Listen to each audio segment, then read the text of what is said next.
बेहद रहस्यमय है परकाया प्रवेश की प्रक्रिया। जानिए इसमें किस प्रकार आत्मा एक शरीर से दूसरे शरीर में प्रवेश करती है। अध्यात्म में परकाया प्रवेश का अर्थ है एक आत्मा का एक शरीर को छोड़कर दूसरे शरीर में प्रवेश कर जाना। ये सुनने में विश्वास करने योग्य नहीं लगता, लेकिन ऐसे कई उदाहरण यहाँ दिखाए जा सकते हैं जिनसे ये प्रमाणित हुआ है कि ऐसा होना संभव है। तो चलिए समझते हैं कि परकाया प्रवेश आखिर क्या है और ये कैसे काम करता है। अध्यात्म में पुनर्जन्म के जैसे ही परकाया प्रवेश एक अद्भुत और रहस्यमय विषय है।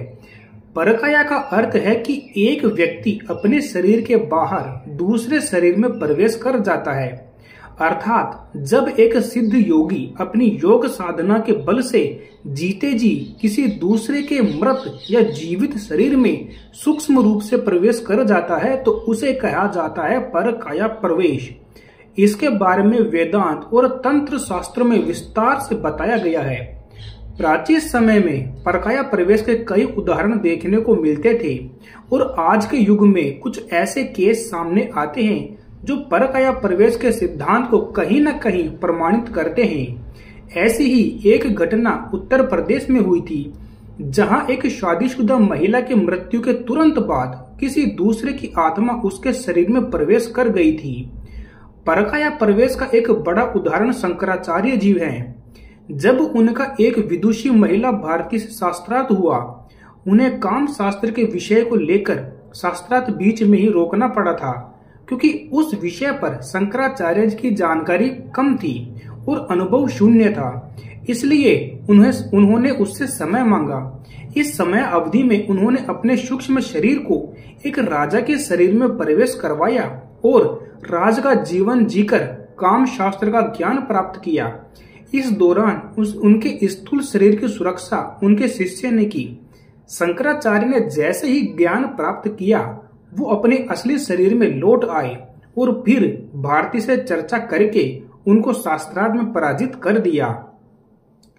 परकाया प्रवेश करना सरल नहीं है।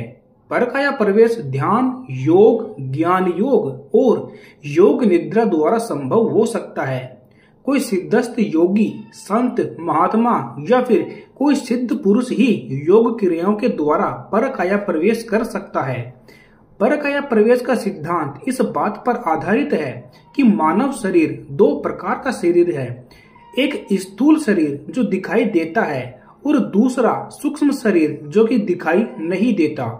शास्त्रों के अनुसार सूक्ष्म शरीर की लंबाई अंगूठे के बराबर है और ये इतना अधिक पारदर्शी है कि प्रकाश भी उसके आर पार आसानी से जा सकता है। कुछ जानकारों ने आकाश, तेज और वायु इन तीन तत्वों को सूक्ष्म शरीर माना है और प्रेत का शरीर भी इन्हीं तीन चीजों से मिलकर बना हुआ होता है। मृत्यु के समय जीवात्मा इस स्थूल शरीर से अलग होकर सूक्ष्म शरीर में ही जाता है। सूक्ष्म शरीर की गति मन के वेग के समान तीव्र होती है। परकाया प्रवेश की प्रक्रिया में ये सूक्ष्म शरीर ही एक स्थूल शरीर को छोड़कर दूसरे स्थूल शरीर को धारण करता है।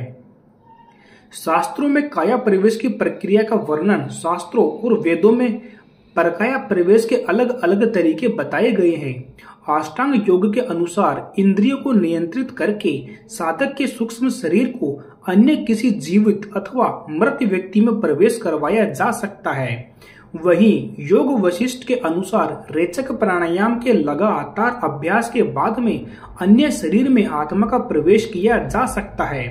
शंकराचार्य ने इस बारे में ये बताया है कि यदि सौंदर्य लहरी के 87वें क्रमांक का श्लोक नित्य 1000 बार जाप कर लिया जाए तो परकाया प्रवेश की सिद्धि प्राप्त की जा सकती है। तंत्र शास्त्र में ये बताया गया है कि आकाश तत्व की सिद्धि के बाद परकाया प्रवेश संभव होने लगता है। खेचरी मुद्रा का सतत अभ्यास और इसमें पारंगत होना परकाया सिद्धि प्रक्रिया में अत्यंत प्रभावशाली सिद्ध होता है। इन सब के अतिरिक्त भी कई और तरीके भी हैं अलग अलग शास्त्रों में जो कि बताए गए हैं। तो ये परकाया प्रवेश के संबंधित जानकारी आपको कैसी लगी? कमेंट्स में अपने विचार हमें बता सकते हैं। धन्यवाद।